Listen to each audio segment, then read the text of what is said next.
we kind of hoped that this would happen, but didn't know if it ever would. And it wasn't like I was doing great in Oregon State. Something was taking me there, and we felt like it could be something that we could start and work. And although I was really happy with my time at Utah, I was there for 10 years, and there was this way that you can get things done. And Gary Anderson got me to go to Oregon State because he told my wife I'd be home to go to church every Sunday, and that I would eat dinner at home every night. And my wife's like, that's good. She's turned down like Sark and a bunch of other people that offered me jobs, and just came down to that because Gary Anderson knew what it was about. And so and our kids are young, and so she was like, we need to make this move. And it's nothing against Utah. We were just really grinding. I mean, that was like putting in the hours and stuff, and started noticing though that I was missing a lot of things. And my daughter was in a dance recital, and she didn't perform well because she was shocked that I was sitting right there. And she was like crying, she was emotional, and so I'm like, okay, this isn't gonna work. So that kind of made the move to Oregon State. It was awesome. I mean, I was able to kind of just reconnect with everything that I wanted to be about. I think I got lost in the ambition part, like I can really do some things, and it's because of me that we're going to be accomplish a lot. And so it was humbling that I was doing all this to take care of my family, and yet I was neglecting them quite a bit and sacrificing my time with them because of my ambition and my competitiveness. And so, and it took my mentor, my wife, to allow me to see it. So anyways, I made that move, and I was just, Bronco decided to go to Virginia, and we had thought that, okay, maybe there's a chance I can get it, but it was like I'm still young and all that. And there's another guy that was kind of, I think everybody figured he would be the coach, and there's a friend of mine, another mentor, Ken Nimatalolo. So I'm like, it's not gonna happen. And then there's no call, and then we got a call, and I was like, this is just a token phone call. This is me, right? So I'm like, yeah, Tom, great, yeah, that's awesome. Looking forward to it, and hung up the phone, and my wife's like, this is it. She's like, just like, it was like Christmas This is morning. what you wanted. Yeah, and so she was just like, this is it. I said, no, honey, I think Kenny's gonna get the job, and he's gonna do a great job with it. But they just want me to drive up to Portland, which is like a hard drive from Corvallis, and have dinner with them and do an interview. And my wife's like, I said, I think it's just Courtesy something call. to just check off the list. And she got kind of angry with me. She said, hold on, we've been waiting for this since I met you. We started coaching. This is what we've been waiting for. And she's like, if there's anything, you are not a token interview. And she's like, we're gonna get the job. She said that way, and I'm like, all right, let's go. And her thing was like, we love BYU, that's our school.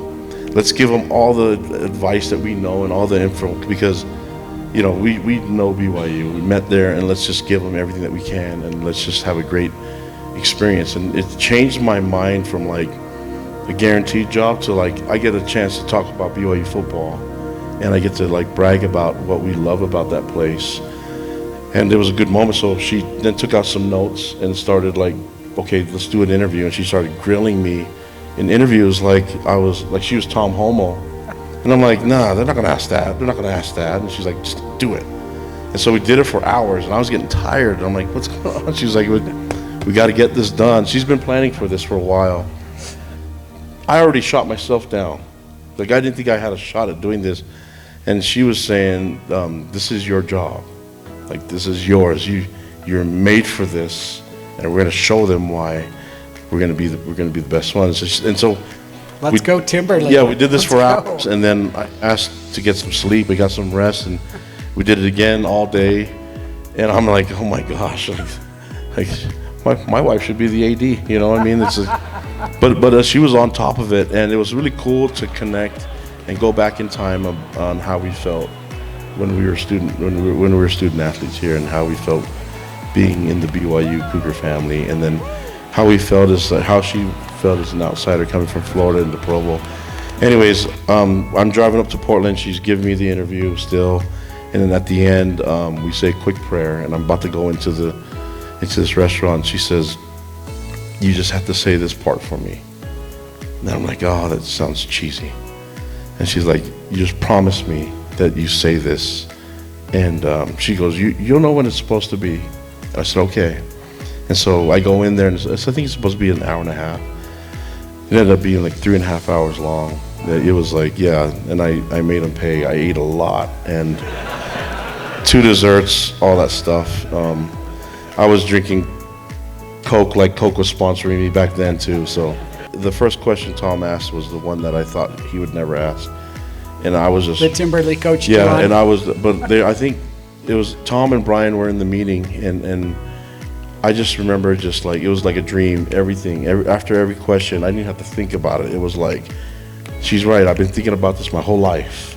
You know, that as a player and as a former player, this is what I've been thinking about, this is what we want to get done. And then at the end of the interview, I mean, it was pretty obvious we're done, and I felt really good about it. And there's just a special feeling in that meeting where I felt confident. And then Tom said, is there anything that you want to say before we're done here? And I said, yeah. And this is the moment. I said, why didn't you fly me and Timberly out to Provo just to be with everyone, just like you did to Ken and Barb? And I know Kenny really well. I mean, we're from the same hometown.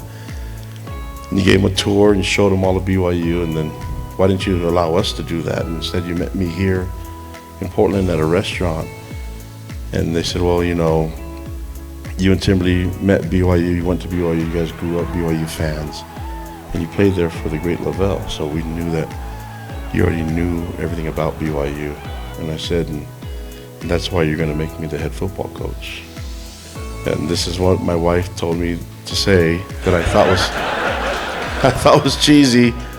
And so I was like, I apologize. I said, I think I just got them, you know, and when I said that, they were both really quiet. Tom and Brian were really quiet, and they're just like, holy crap. And I was thinking, my wife is a freaking genius. And so I got out of that meeting, I hugged them, and I walked out. I called her, and I was like, I was just thankful.